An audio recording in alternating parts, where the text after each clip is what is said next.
mais do que tudo, a paz de Cristo é especial. A graça e a paz. Eu sou o pastor Luiz Gustavo e eu quero hoje compartilhar com você mais uma mensagem da série que eu estou fazendo aqui, textos que eu achava que entendia. Meu propósito aqui é compartilhar alguns textos que são popularmente conhecidos e equivocadamente citados por aí, né? Como eu disse, povoando o mundo cristão com algumas heresias que de maneira equivocada são extraídas da própria Bíblia. E o nosso texto de hoje se encontra em Jeremias capítulo 17, verso 5. E o texto aqui diz assim: maldito o homem que confia no homem. Já ouviu esse texto em algum lugar? Já ouviu alguém falando isso? Muitas vezes eu já ouvi pessoas que chegaram para mim entristecidas, magoadas, decepcionadas, extremamente tristes porque em algumas relações sociais, de seus vínculos, seja no trabalho, seja dentro da família, seja na escola, amizades próximas, muitas vezes dentro da própria igreja. Algumas pessoas se decepcionaram, né? E no auge de sua decepção, elas então dizem, bem que a Bíblia diz, maldito o homem que confia no homem. Será que é isso mesmo? A Bíblia diz isso? Está aqui, Jeremias 17, 5. Assim diz o Senhor, maldito o homem que confia no homem. Mas deixa eu ler para você esse texto aqui, dentro de um contexto bem pequenininho, para a gente ver se é isso mesmo que a Bíblia quer dizer. Acompanhe aí comigo a leitura da palavra do Senhor. Verso 5. Assim diz o Senhor, maldito o homem que confia no homem, faz da carne mortal o seu braço e aparta o seu coração do Senhor. Porque será como um arbusto solitário no deserto e não verá quando vier o bem. Antes morará nos lugares secos do deserto, na terra salgada e inabitável. Bendito o homem que confia no Senhor e cuja esperança é o Senhor. Porque ele é como árvore plantada junto às águas, que estende as suas raízes para o ribeiro e não receia quando vem o calor. Mas a sua folha fica verde, e no ano de sequidão não se perturba, nem deixa de dar fruto. Amém? Então, vamos entender aqui o contexto que Jeremias está falando isso aqui. Israel vivia num tempo de absoluta apostasia, ou seja, abandonaram a fé. Eles confiavam em outros deuses, eles confiavam em si mesmos, eles se achavam abastados, se achavam inalcançáveis, se achavam muito capazes de fazer o que eles quisessem, da maneira que eles quisessem. Não é assim que se vive diante do Senhor. Esse é um grande problema. Esse é um mal que afeta todos nós. Os homens, eles confiam muito naquilo que eles são, naquilo que eles têm, naquilo que eles possuem e adquiriram, né? E olham para o seu passado e não conseguem ver Deus em suas conquistas. E ele acaba confiando em si mesmo. Esse era o grande mal de Israel. Eles se apartaram do Senhor. Perceba que aqui no verso 5, Jeremias fala do homem que confia no homem, mas ele se refere ao próprio homem. A ideia aqui é maldito o homem que confia em si mesmo. Ou então, o homem que confia na força humana. E ele diz aqui, confia na carne mortal, faz da carne mortal o seu braço. E pior, aparta o seu coração do Senhor. Às vezes você acha que quem pode resolver o seu problema é um amigo, são recursos, são situações. Se eu fosse isso, eu estaria muito melhor. Se eu tivesse isso, eu estaria muito melhor. É disso que Jeremias está falando. Jeremias não está dizendo para você não confiar em uma outra pessoa. Isso seria uma antítese, uma grande antítese.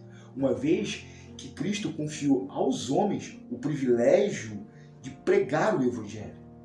Foi aos homens que Cristo confiou o ID, a expansão do Evangelho. Paulo diz que como crerão se não há quem pregue? Mas como confiarão nessa pregação se a Bíblia diz para não confiar no homem? Não foi para anjos que Deus confiou a mensagem do Evangelho, a evangelização. Foi para homens. E esses homens precisam ser dignos de confiança. Jesus, entre os 12, escolheu Judas.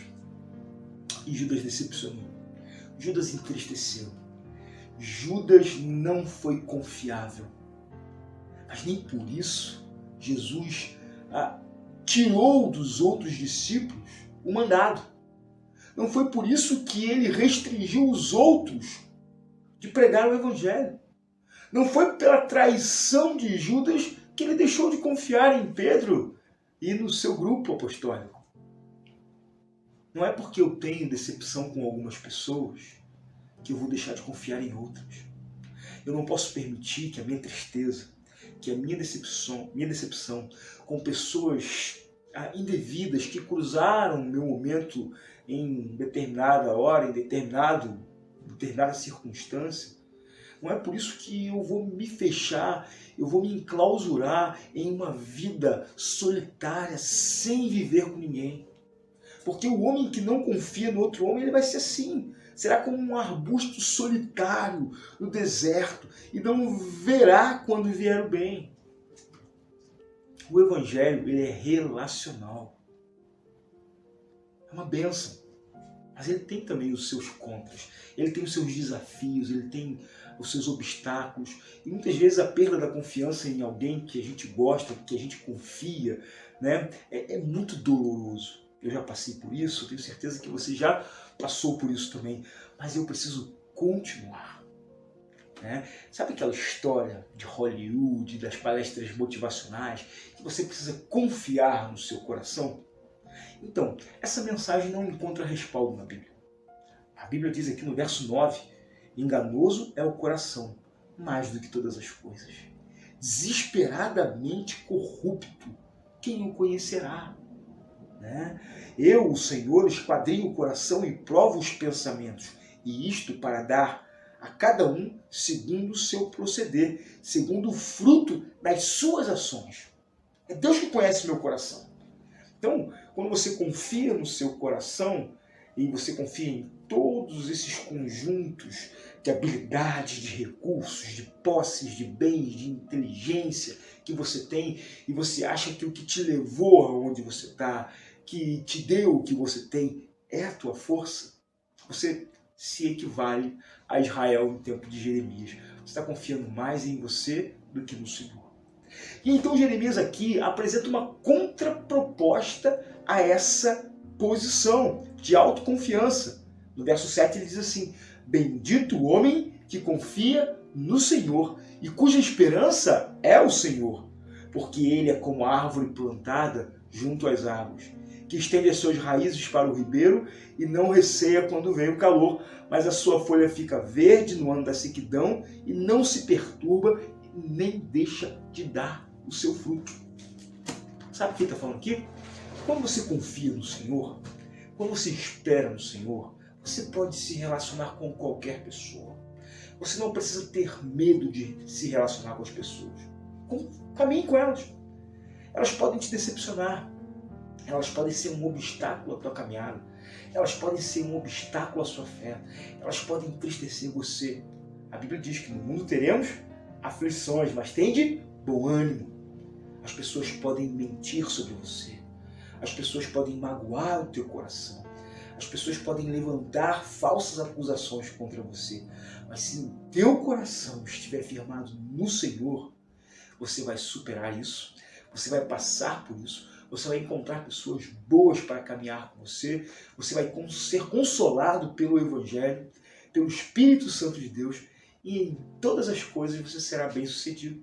Não deverá temer ao calor, mas no ano da sequidão, né, as suas folhas estarão verdes e o teu fruto permanecerá. Por quê? Porque a tua raiz está lá no ribeiro das águas. O Senhor é o ribeiro das águas. O Senhor é a fonte de vida para a tua vida. E a tua confiança primária deve estar nele. Eu não confio em mais nada na minha vida antes de confiar no Senhor. Ele vem em primeiro lugar. Então, quando Jeremias diz maldito o homem que confia no homem, ele está dizendo maldito o homem que deixa de confiar em Deus primeiro para confiar no homem e em todos os seus recursos. É isso que a palavra de Deus está dizendo. Não tenha medo das relações, querido. Tenha medo daquele que destrói as relações. Tenha medo daquele que te leva para longe do Senhor. Tenha medo daquele que aparta o teu coração do Senhor. Tenha medo daquele que faz os seus olhos olharem mais para as coisas do mundo do que para o dono do mundo. Ele é o Senhor. É Ele que me faz andar altaneiramente. Então nós vamos continuar caminhando, as decepções virão, as frustrações virão, as tristezas certamente virão. Mas se você confia no Senhor, a tua vitória virá. E sabe de uma coisa? No pódio onde você estará, vão ter muitas outras pessoas com você. Pessoas em quem você confiou, pessoas com quem você caminhou, pessoas até que te decepcionaram na caminhada. Mas como todos nós somos falhos e somos decepcionáveis, podemos decepcionar também. Mas nós temos o Senhor para encontrar nele refúgio, perdão e restauração. Então, querido, que Deus te abençoe, que a graça do Senhor seja sobre a tua vida. Vamos confiando sim no homem, mas em primeiro lugar, confiando no Senhor. E que a nossa caminhada seja aí abençoada. Até o próximo encontro, onde nós vamos estar falando sobre algum versículo que você achava que entendia. Que Deus te abençoe. Graça e paz. De coração, irmão, quero te declarar a paz que vem de Jesus e vale muito, muito mais do que ouro ou outro metal, mais do que tudo, a paz de Cristo é especial.